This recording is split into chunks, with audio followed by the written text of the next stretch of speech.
Order! Order! You are an incorrigible delinquent at times. Behave yourself, man! The last few years have seen a big rise in the support for populism across Europe. Now, the man who advised Donald Trump is offering his help to populist parties ahead of the European elections in May. Steve Bannon's project is called The Movement, and its director, Michael Modrickerman, has been talking to our reporter Greg Dawson for his first British TV interview. Send a message to Brussels. We've allowed a global elite to call the shots. He's the political strategist who helped put Donald Trump in the White House. Now Steve Bannon, the champion of populism, is focusing on his next challenge. I will be spending, 80% of my time in Europe in preparation for the European parliamentary elections. His mission is to unite populist parties across Europe under the umbrella of a new club he's formed. With my partners in Belgium, we're starting this group called The Movement. He says he wants to drive a stake through the heart of the Brussels vampire, but is his project already falling flat? So we are just on our way to the headquarters of Steve Bannon's project to disrupt European politics and dislodge the global elite, as he calls it. And it's based in a Brussels suburb.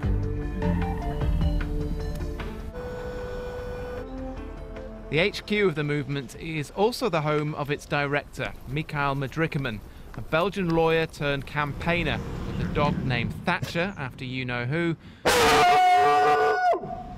and a personally commissioned painting of another UK Prime Minister in his hallway. If you look at the portrait, you can catch the determination and strength of Churchill. The movement is a club where all populist leaders and movements could gather, speak to each other, support each other when necessary, establish contacts. The tenets we would have would be that we want more sovereignties for the states. For this, you need borders. What is Steve Bannon's role? He's chairman. It's a partnership, by the way. Our first meeting was in July, arranged by Nigel Farage, and it was in Mayfair. And Steve said after the first meeting, I think it was true. I could have finished your sentence, and you could have finished mine. It's true. After launching, the movement promised a January summit with 20 to 30 groups involved. But it didn't happen, and so far there are only 3 official members, 2 from Italy, including coalition partners the League, and 1 other from Montenegro. And it's my objective with Steve to have this summit, okay? And I think it would be a pity if this summit doesn't take place. For whatsoever reason, it would be a pity. You say that you're an organisation that welcomes all populist leaders. You have officially 3 members, and you were only hoping to have a summit in March. From an outside perspective, you can see how this looks disorganised and like a failing project. Yes, I can agree with you that it looks disorganized, and maybe it's because you don't see what's going on under the surface. There is a lot of activities ongoing. I mean, it's for our members in each country. But you only have 3. Sorry? You only have 3 members. It's for all. Let's not talk about members. Populist parties, okay? In each country to make their job. Little is known about who, apart from Steve Bannon, is funding the movement, and you won't find out much from their website because they don't have one. Doesn't it seem that it lacks transparency? We don't care. To be frank with you, why would it have to be transparent? You are just a club, a place where people meet. There is no direct political activities. The political activity is for our members. The movement holds up Hungarian Prime Minister Viktor Orban and the League in Italy as the beacons of European populism. So what do they make of some of their views? Quote from Mr. Orban: "We do not want our own colour, traditions and national culture to be mixed with those of others." Are those your values? Yeah, I think that you have to keep your tradition, you have to keep what you are. This doesn't mean that you cannot have people from other religions, tradition, and to get in, provided that they adapt and accept to be part of this consensus, to be part of this value. Isn't that just racism? No, I don't think so. as you know, in January, an Italian senator was given an 18-month prison sentence for likening the country's first black minister to an orangutan. Another League MEP said that her promotion to government would create a bongo administration. That's racism, isn't it? It's an issue where you have parties and movement where we believe that the leadership is fine, where we believe that the values are fine. But you're willing to look the other way on things like calling someone an orangutan? But there can be members, okay? Do you condemn those members? That have to be condemned and that have to be eventually expelled and things like that. So far then, we've learnt that since forming last summer, the movement only has a handful of official members, and we've had confirmation from populist parties in Austria, in Sweden and in Germany that they have no intention of joining. None of this really sounds like Steve Bannon is achieving his goal of driving a stake through the heart of the Brussels vampire, does it? But that isn't to say that it should be underestimated. Eric Morris is one of many EU analysts predicting gains for populist parties in the May elections. What Steve Bannon is trying to do and what he can bring to these parties is some kind of methodology about how to campaign, how to use the social medias, how to frame the debate, frame the news and frame the campaign. He showed in the US elections that he was quite efficient in that. He has a lot of fantasy, of a lot of guessing in what he's doing, so it's very difficult to know, and maybe that's what he wants, to seem powerful. The movement's target this May is for populist parties to increase their number of seats in the parliament from just over a fifth to a third. How much credit Steve Bannon will wish to take is less clear. Will, what chances do you think this movement's going to have of success?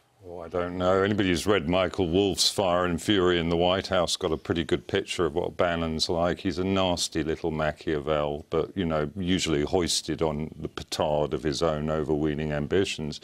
But the fact of the matter is there is a lot of link-up going on with the far-right populist parties in Europe. They're coalescing around these next May European Parliament elections, and it's a worrying development. Even a sort of unpleasant Machiavel like Bannon can get things going in this kind of very febrile atmosphere. I mean, only 3 groups so far have sort of signed up, 3 groups within the sort of European political frame. Grace, do you think the mainstream parties have, to some extent, fuelled support of populist groups and perhaps a movement like this because of what they've done or not done on issues like immigration? I do, but I also think it's what you were saying earlier. It's at the moment, in this country anyway, the state of the main parties is just embarrassing. So people are desperate for something different and for something else to identify with, which is why, you know, Momentum at the beginning did so well. And I do understand that people feel really disenfranchised now by the current political system. So, yeah, I can see why this is happening at the moment. Jo?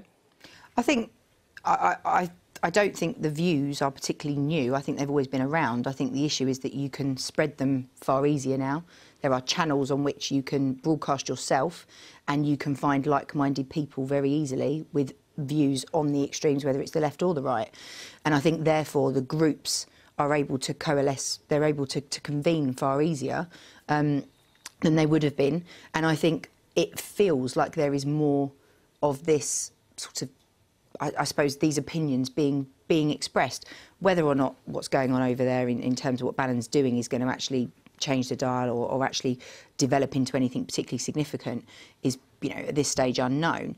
But I think there is a general level of tolerance that has sort of developed around far more extreme views that actually people used to call out far more, and instead it seems to be growing that we sort of accept that's part of public life now, which I think, I agree with, is very, very depressing. Do you agree with that, Mark? Well, I've never met Steve Bannon.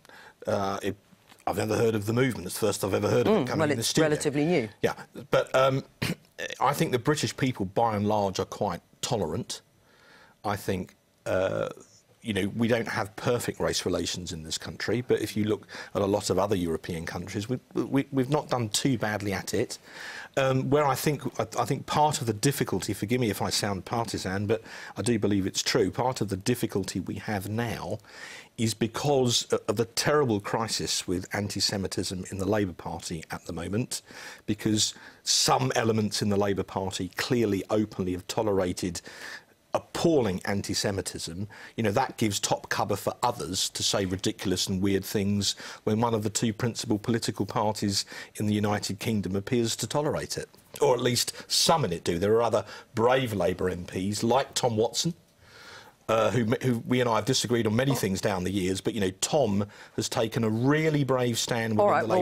We haven't got Labour here to defend themselves. They say they are dealing with the issues on anti-Semitism, and, of course, the Conservative Party has found itself embroiled in claims of Islamophobia from its former party chairman. But do you think discussion around that, and Grace's point, that the parties, the mainstream parties themselves, are struggling over issues like Brexit, that has allowed a space for more extreme messages to get a platform? Well, I mean, it is Brexit, in a point of fact. I mean, you know, Mark may decry this, and I believe to do with Brexit. Mark may decry this, and well, it actually has. It's got a lot to do with Brexit. How?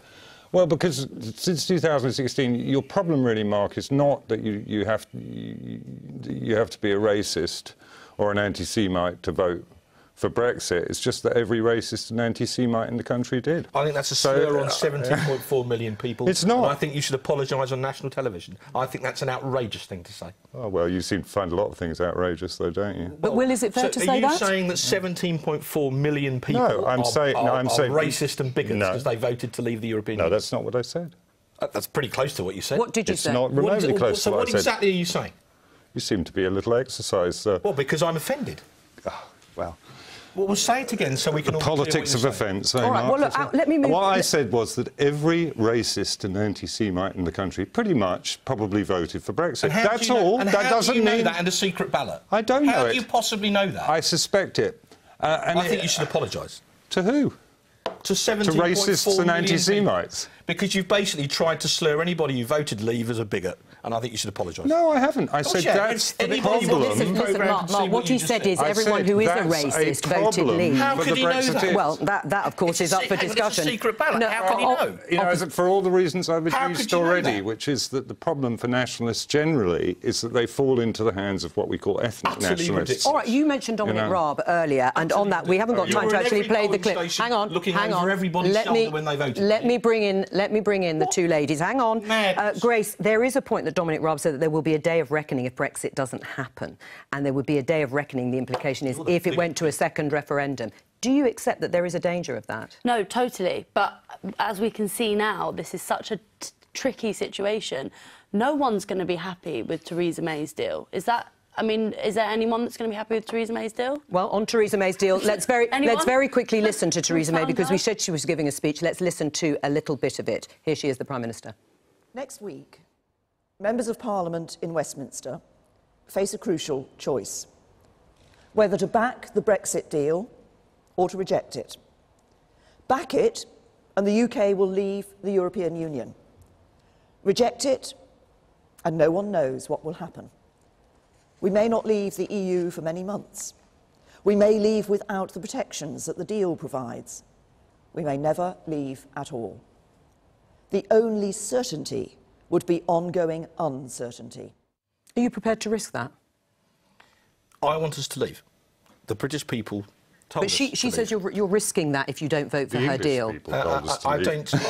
Personally, I don't accept that. And if the idea is to leave, this does not take us out of the European Union. Why? Because it leaves us in the customs union, because it leaves us under control in certain areas of law of the European Court of Justice, because of something called the Joint Committee. There are a whole range of reasons in this. This is a draft international treaty. Sure, but is there a risk that we will stay longer than you think if you don't vote for the deal? I believe at the end of the day the British people will get their way. I have great faith in the British people. They have told their politicians to leave. If the politicians cheat, I think the people will punish them.